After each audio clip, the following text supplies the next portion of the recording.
Saludos. Vamos a iniciar la presentación de una comunicación que tiene su origen en el programa de prácticas en los campamentos de saharauis, un programa que tiene la sede en la Facultad de Educación de Ciudad Real, Universidad de Castilla-La Mancha, y que es financiado este programa casi enteramente por Diputación Provincial de Ciudad Real. En esta comunicación lo que pretendemos es recoger los discursos de 11 mujeres que fueron entrevistadas en el año 2017 cuando nos desplazamos desde la facultad a los campamentos saharauis en la wilaya del Aaiún. Vamos a hablar, por tanto, de guerra, de la historia de la guerra que hoy todavía sigue vigente, pero en silencio, de conflicto y, por tanto, también de las resistencias de las mujeres que están en el campamento del Sáhara. Todo ello atravesado por un discurso epistemológico de descolonización y cómo afecta todo esto a la experiencia de formación e intercambio de estudiantes de la Facultad de Educación de Ciudad Real y sus intervenciones allí en los campamentos.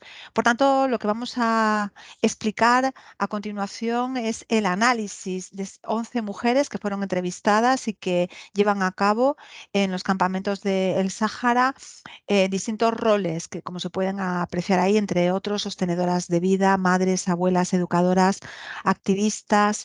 ¿Con qué preguntas, con qué objetivos nos planteamos el análisis? Pues nos lo planteamos desde estos tres ejes de preguntas que también se convierten en objetivos. ¿A qué nos referimos cuando hablamos de un resistir cotidiano, político y emocional en los campamentos? ¿De qué modo las mujeres han tomado conciencia de esta situación y qué implicaciones tiene el hecho de experimentar estas formas de resistencia en los y las estudiantes de prácticas de formación inicial? ¿Cómo benefician todas estas interacciones con mujeres a los estudiantes y a las estudiantes, tanto en la convivencia con ellas en las madrasas, también en la convivencia con ellas en las jaimas y en las casas donde se acoge a este estudiantado durante 21 días? Exponemos algunas de las fotografías que dan testimonio de todo lo que pretendemos exponer y explicar desde lo que trabajan y desde lo que son y desde lo que activan estas mujeres en los campamentos.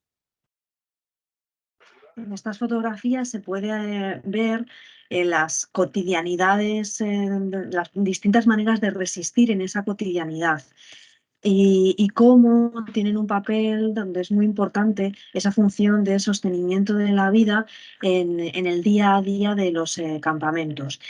Cómo en nuestra comunicación y en el capítulo lo que queremos rescatar es el papel tan importante de estas mujeres y cómo ha sido invisibilizado y silenciado tanto por el colonialismo como por una mirada eurocéntrica del conflicto. Con ello, lo que en nuestro capítulo queremos introducir es una epistemología decolonial, donde se ponga en cuestionamiento los análisis realizados hasta el momento y esa invisibilización del silenciamiento de las mujeres.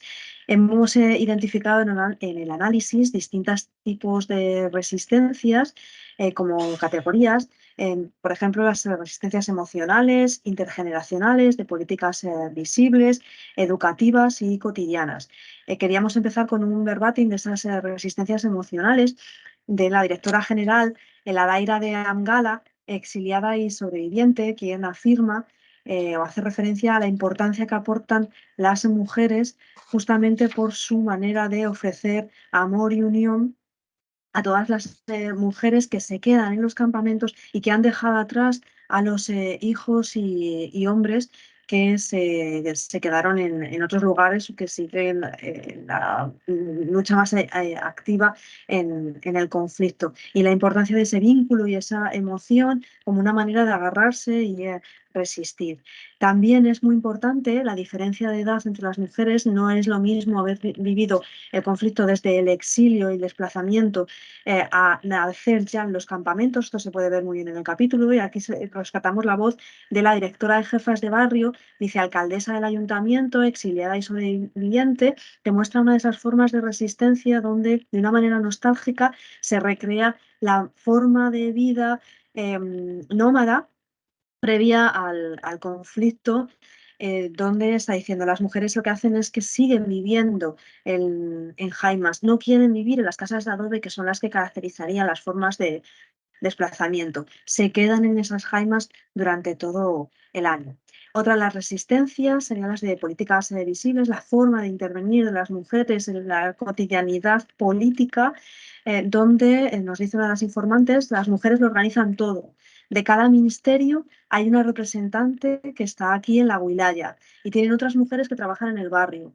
Las mujeres son las encargadas de las dairas. Su figura, perdón, es imprescindible en esta organización política. Y el papel que juega la mujer saharaui en la política, porque ese es su papel, y hay otras mujeres que se ocupan de la parte económica o de la educación, cuando no están teniendo unos cargos o figuras de liderazgo oficial. Es muy importante también, y por eso lo señalábamos como una de las resistencias, la educación. Cómo la educación, la formación, es entendida como una herramienta clave y básica para resistir al conflicto, y pensando siempre en un futuro en el caso de que se llegara a una resolución. Pues la verdad, yo no tuve la oportunidad de acabar con mis estudios por problemas de la familia. Me fui en 2006 a España para aprovechar lo de dar, estudiar allí la lengua. Estuve año y medio, y cuando he llegado he aprovechado mis estudios para ir a cursos de formaciones de profesora de español. Cómo intentan que revierta positivamente en los campamentos su propia experiencia formativa. Ella es profesora de castellano en el Colegio Gacha de Angala. Y el último ejemplo de resistencia sería las resistencias cotidianas de una mujer exiliada y sobreviviente que intenta reunir con su voz, en este caso, las voces del resto de mujeres, recordándonos la relevancia de su papel y la no victimización que harían ellas mismas, sino que estaría diciendo: no queremos comida, solo queremos la independencia, solo queremos la libertad, solo queremos un pueblo saharaui libre. Le digo a todas las mujeres españolas y del mundo, de las universidades que nos ayudan, que solo queremos libertad, no queremos nada más, solo ser mujeres libres saharauis.